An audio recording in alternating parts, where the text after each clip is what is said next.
Welcome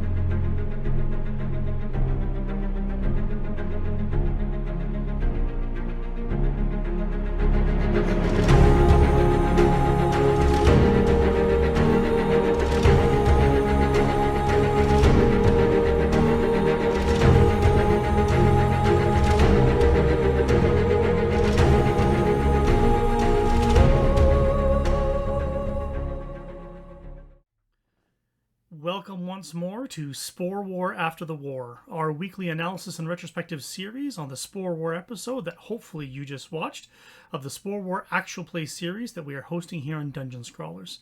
My name is Jason Collins. I am a freelance comic book writer, tabletop role-playing game designer, actual play producer, and streamer, and I am producing and editing the Spore War series for Dungeon Scrawlers. You can find links to my work, the other actual plays I've been involved with, and my fantasy comic Thistle on my link tree at digital_Collins. And as the producer of Spore War, I am proud to introduce you to the Gamerunner for Spore War, Seneschal. Hi, everyone. Thanks for watching.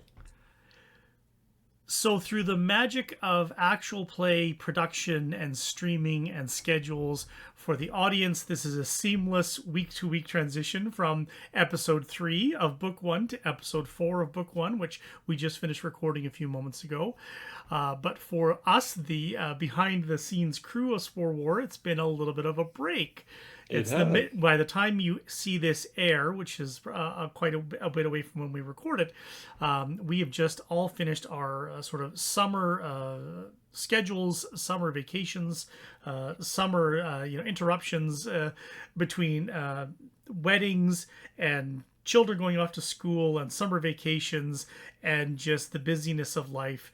We had to have a bit of a hiatus, which can be a little bit of a danger in role-playing games in terms of just even your home tabletop table.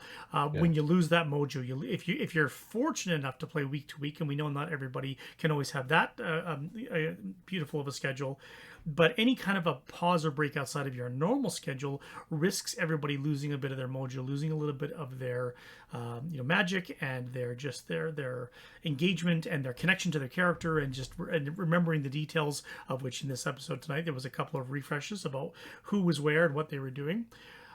I want to just open by saying that the group was excellent. I felt they didn't miss a beat. They were so keen to get back into the skins of these characters again, to find these voices, to speak with these voices again.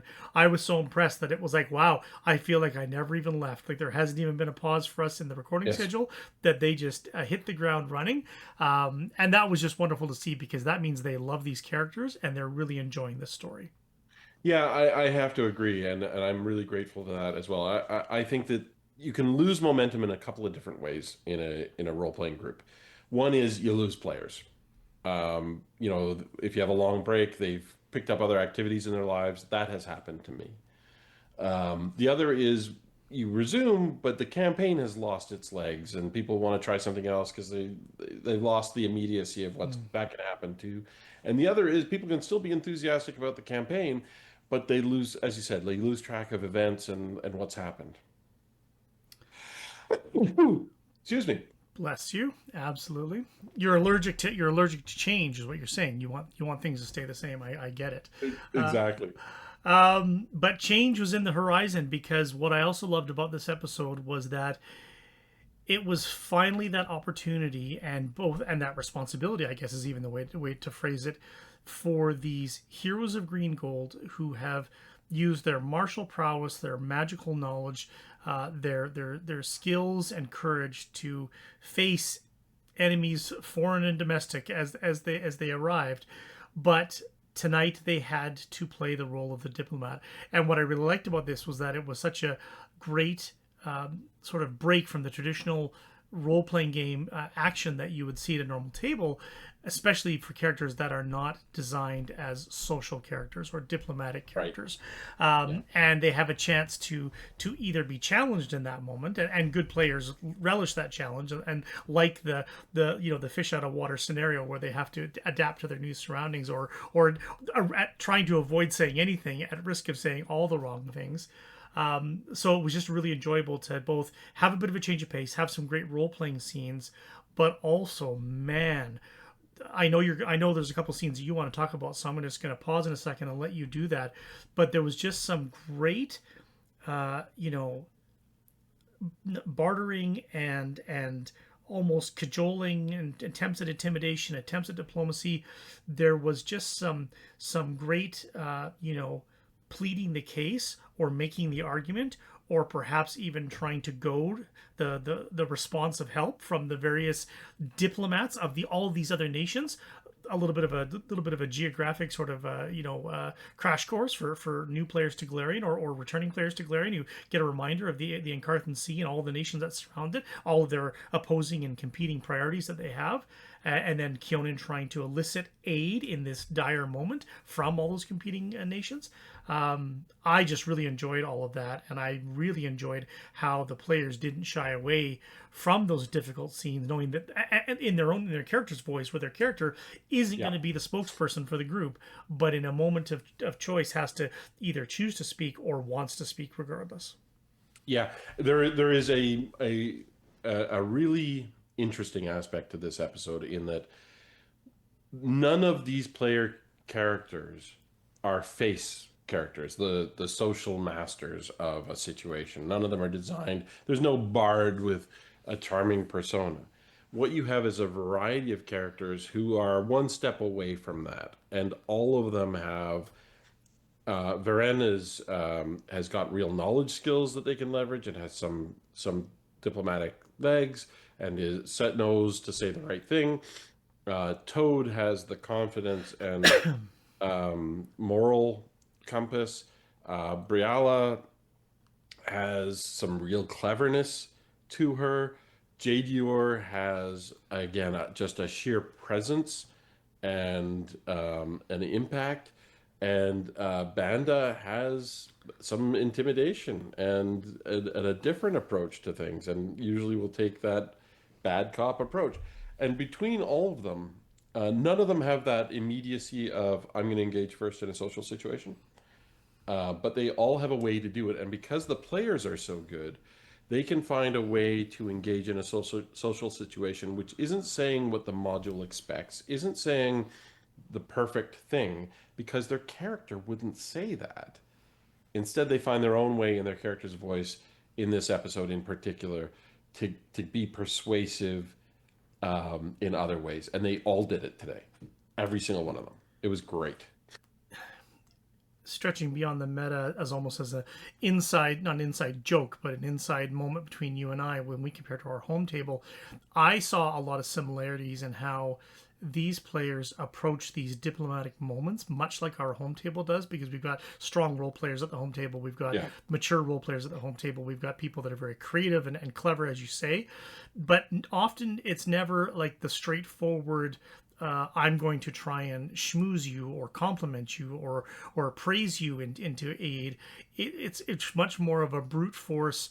This is the right thing to do, or this is what the moment requires, and here's all the reasons you need to do this, and here's all the reasons why my presence is, as you say, is going to convince you of that. And so our home table is very good about doing it, not the traditional way, but to get an end game, or like end around that to get to the same outcome. But this group of players, I find I see a lot of similarities in that, and so I think I'm very drawn to the game, even though I'm just watching in the background as we're recording and getting to enjoy those moments. I hear those echoes in my mind. I'm like, that's exactly how we play it as well. Yeah, they're good players, and we're privileged to have them in this game. I would say that when you have, these non-standard heroic characters, in the sense that they are not, there's no paladin on a white charger. Mm-hmm. There's not sort of those archetypes of the classic heroes. Yeah. It makes for a stronger game in a lot of different ways. And one of the ways is the creative thinking that the players engage in. So the idea of trying to get these nations to agree to cooperate, not by calling on their moral righteousness or ignoring their priorities, but just by characterizing it as, you have an opportunity to gain prestige if you participate, and to miss out on that opportunity if you don't. And it's going to be significant. People will notice your absence, and that will affect things permanently. Like, that's really compelling. Yeah. Really compelling. Yeah. provided the roles back up the conviction of the words you're using. That's right. Sometimes you want the role playing to speak for itself and not rely on a dice roll to get you there, but sometimes Yep. you want the dice roll to now reflect this is not a face character, as we just talked about. This is not somebody who's polished at doing this. Are they as smooth as you were convincing a moment ago in your role play to deliver that speech? And I did both tonight. There were occasions where I didn't require a roll because the speech was that spot on, and there were times where I did because they were dealing with a difficult target of their persuasion and something that wasn't.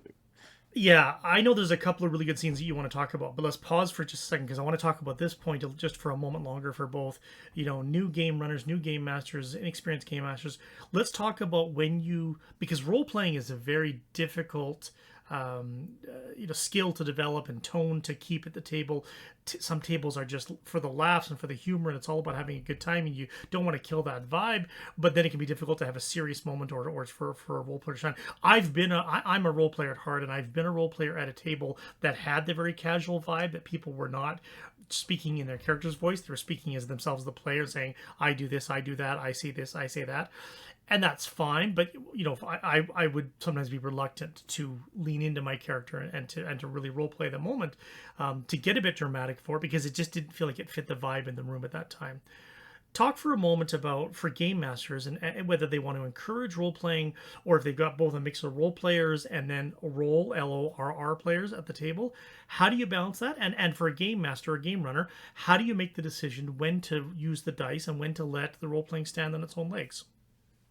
It's partly gut instinct, but I do think that there is an element to making a safe space for getting into the role. And as a game master, I think that you create a safe space for your players to get into a role if you characterize your NPs directly.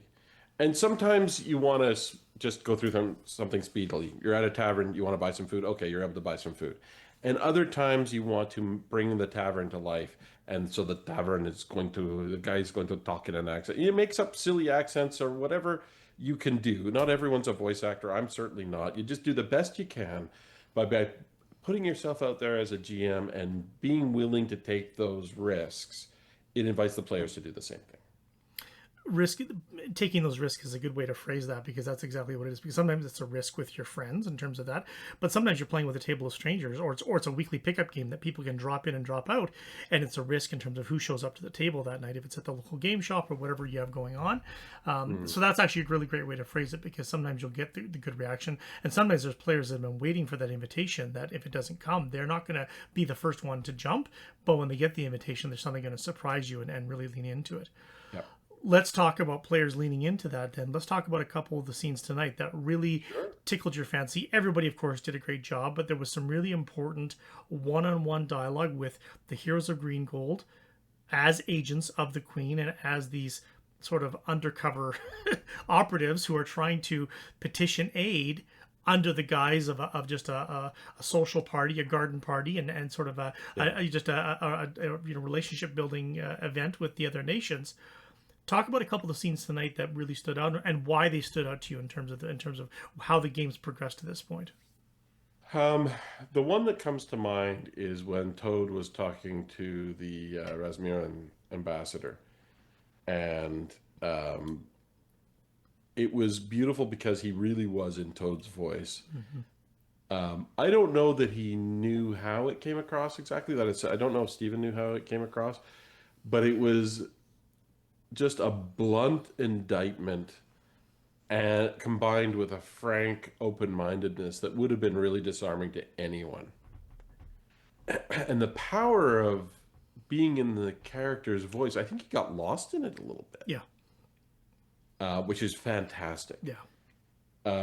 So as a game runner, you have to be you have to really carefully gauge how to respond to that, because it would have been possible to take the view that you're saying all the wrong things and you're insulting the guy, and he walks off. And sometimes you do that, but a little bit of the improv impulse. I've never done improv, but I understand the yes and sort of philosophy. Let it work if it's cool. And And certainly that kind of frankness was disarming. He tolerated the pushback. It worked out, I think, really, really well. Absolutely. And as you say, it sort of almost came out of left field a little bit. Not in terms of Toad's personality as a character. We expect that from him, Yeah. but in this moment when he decides to be coarse and frank with a really important non-player character that is kind of critical to the success of this event and the success of the group and their mission for the Queen, I was caught off guard just as much as anybody else, and even as much as I'm a fan and familiar with the depth of Stephen's role playing, it was still great to have that moment come out of nowhere and just catch everybody off guard. It was great. Did you have another in mind? Because I don't. Well, I was thinking about the fact that, ironically enough, and this would be something to talk about both from a story standpoint, but maybe a bit of a mechanical standpoint. Sky as Varen had both the bad cop and the good cop speech at the same time. Yes. So maybe tell us a little bit about that and about how you sort of unwind that in the moment, because it was both of them were really good, but it was also really funny at the same time. It was really funny, and I really struggled to get the group to separate that out. I even tried to make it explicit, but Yeah, that's what you was did. needed. You did. Yeah. And it didn't really happen, and it certainly didn't happen effectively. But at the end of the day, the messaging was powerful. Hey, this nation that wants to gain influence, if you don't participate, you can't gain any influence. And if you do participate, here's how you could get extra influence. Like, that was just really compelling. I wanted to engage more of the group in that, and I also wanted to sort of make sure that one person wasn't rolling the intimidate and the diplomacy check at the same time. That's right. But ultimately, it didn't work out that way, and I just sort of had to hand wave it. Yeah, no, and that's okay too. But it's also a good example to show the audience and to show game masters out there how that can sometimes happen. Because maybe one of your stronger role players at the table is got high intimidate and high diplomacy, and it uses both so interchangeably. It can happen almost at the same time, right? So yeah, I mean, I do that in real life. It's fine. It's fine. True. So a garden party. Or sorry, I guess a mission of diplomacy and alliance disguised as a garden party, which is a great setting, I thought, just for the backdrop of that, and two sort of different sets of moments where you get a few one-on-ones with the key diplomats that are crucial to the negotiation of the actual goals you're trying to achieve, but then you have to entertain the entourage and host a good party and put on a good party in that regard. And we had a bit of an invention tonight. I think we had I don't know if it will be the first for Galarian. I feel like someone else probably submitted the patent already for it, but we had a good invention tonight that graced the garden party as well. Really, I don't recall that. What was that, Jason? I think it was a very unique beverage. It was both a solid and a liquid at the same time. Oh, you're talking about the Jello shot, the invention of the fruit-based, gelatinized, alcoholic food stuff. Yeah, no, and what I like about that moment is it was a bit of lightheartedness in a long, multi-session role-playing encounter, and a bit of silliness. Yes. And that kind of thing can really disrupt a campaign if someone says, "I want to invent gunpowder" or something like that. But in this case, it was really just pure fun, and you let it happen, and you even celebrate it. I really, really liked the way that they all interacted on that. What do I say about the impact? I think... Oh, I can tell you about the impact. The impact is it's now canon that Jello shots completely blow your diplomacy rolls at the end of the session when everybody was rolling 5 or less on every key roll to close out the night. And, consistently. I thought that's an in-canon event. Jello shots ruin your chances. Please remind me next week they all have to start with headaches. Yes, absolutely. So next session is going to be interesting, as I'm sure the audience will be alert to. In any kind of D20 based game system, it doesn't stay diplomacy forever. No. At some point, something's going to happen. and next session will show that. Yes. It is going to be fun. I am very confident of that.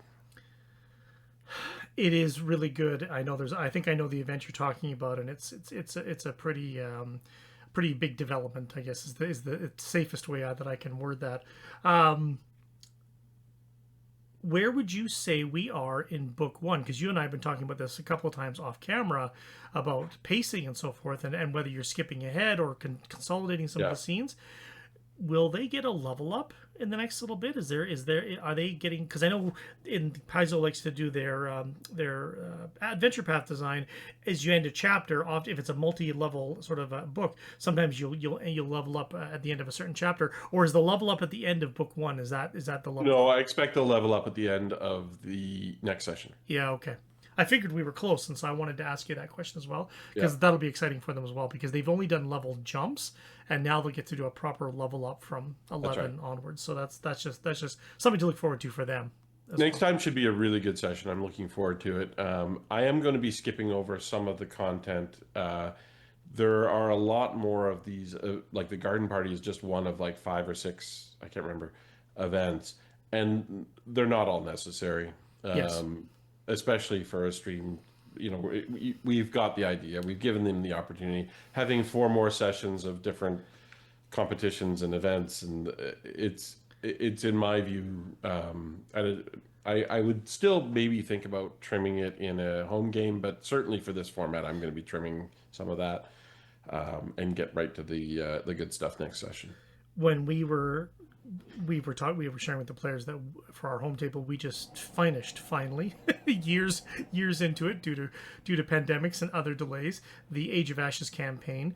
Yeah. And when I ran book 5 of the Age of Ashes campaign, the middle chapter, the middle component of that was just as you described. It was multiple social and or skill based events all rolled into one, and it was not necessary to run all of it in that way. Some of it could be reduced down to a couple of die rolls, some of it could be Yep. reduced down to some narrative role play, describe this is a scene that happens, or this is an individual that speaks to you and what they say.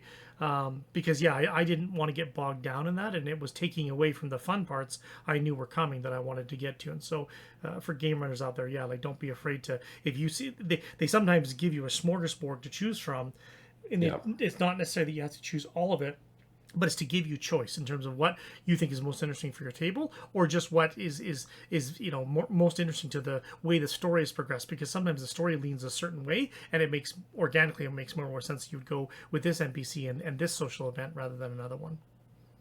I think that at the start of today's session, everyone was tired and run down from life events and other things, and they all became invigorated. And Yes. so I think at some point in the story today, each of them became invigorated, and some of them stayed throughout. And I think that that means to me that I chose the right amount of this social stuff to carry on into this week. But I'm not really keen on carrying it on any further. They need a little bit of blood flowing Yeah, in yeah, their yeah. veins and maybe on the floor. Absolutely. I agree. That all sounds fantastic. So, book one, episode 4 is in the bag now, so to speak, and now we're starting to see the scale of this threat from the tyrant, and the Whispering Mhm. Tyrant, and the involvement of all these other nations. I quite like this chance to explore a bit of Galarian without having to leave Kionan's borders. Just the world comes to Kionan in this moment, because even as a player myself, and even as a fan of Galarian, I'm getting to learn little nuances and pieces of different history of different nations that unless you go out and seek it out and read it out yourself, you don't always get a chance to learn about. I'm hoping there's a segment of our audience, however small it might be, that is enjoying a bit of the expansion of Galarian lore in their mind, and getting a chance to just showcase how those nations and how those representatives can be role played in just one aspect. It doesn't have to be the only way, but showing them how that can be done as well. I hope so. I will say as well that I have dropped at least one red herring in a cold open on purpose, and I'm really looking forward to seeing how that plays out, because I think the players may see that before it's revealed to be a red herring. Yep. Well, as you say, they're coming back from we're coming back from an extended break for us, and so those little things can slip away on you in terms of your memory, in terms of what you're focused on and what you're thinking is important in the moment. Some of them might be note takers, some of them might not be. So it depends if anybody wrote anything down, and we'll find out, I guess, as you say, what they're still remembering. If they're clever and they surprise you, the game runner, with pulling it out of a hat and saying, "Well, remember this? I remember it." Yeah, they don't need to take notes on this one. It's a big one. Yeah, for sure. Any closing thoughts for Book 1, Episode 4, Spore War? Yeah, no, the only... Thank you. That's really all I have to say. I appreciate your huge contribution to this. I'm really enjoying it. The players clearly are. I'm glad you're finding some entertainment in listening to it, and I really appreciate the viewers. Tell your friends. We do appreciate that. Reminder, as we've talked about before, the link is in the description down below. If you haven't already, you can join the Dungeon Scrawlers Discord and just sort of follow along, and even tag some of the players and ask them questions if you wish. And it's a chance to join a great community of creatives and get caught up on other actual plays if that's your flavor, or just writing and art and storytelling if that's part of your passion as well. And we really enjoy being here for you each week, and we hope after the war has been a nice kind of palate cleanser between episodes to kind of just refresh and get ready for the next one. Thanks, Jason. One more time, my name is Jason Collins. I am a freelance comic book writer, tabletop role-playing game designer, actual play producer, and streamer. You can find links to my work, the other actual plays I've been a part of, and my fantasy comic Thistle on my link tree at digital_Collins. Cheers, everyone. Thanks for watching. Thanks, everybody. We'll see you soon.